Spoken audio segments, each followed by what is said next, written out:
So if you're a listener and you're very frustrated about this process and you don't want Kavanaugh to get on the bench, but you are looking at the numbers and you're worried, like, what do you recommend people do? What can they do right now? I mean, we are asking people to call their senators and to make it abundantly clear that they need to vote no on this nominee.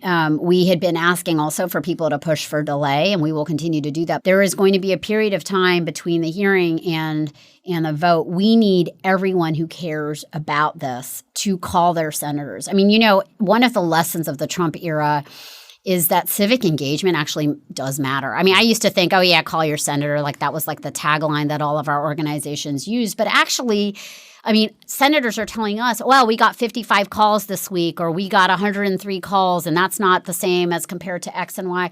This stuff actually really, really matters. And especially for senators that need a little bit of shoring up on the courage side to actually make it. But I would say across the board, people should be making those calls. They should be organizing others to call. And look, obviously, we also want people to be mobilized to vote in November. Mm-hmm. We have had a deficit on the progressive side, and we have to be honest about this, that we are like almost 3 decades behind on the kind of infrastructure to support and protect an independent judiciary. The right has been mobilizing on this. The Federalist Society, Heritage Foundation, they've invested a lot of money into really getting conservative voters to care and be galvanized on the courts. And when you had Roy Moore running for election in Alabama, you had Alabama voters say, I don't really like Roy Moore, but boy, do I care about the Supreme Court. Mm-hmm. You just don't hear that level of passion for the courts on the progressive side in quite the same way. And we are now at a tipping point where perhaps we've taken the courts for granted to be this backstop.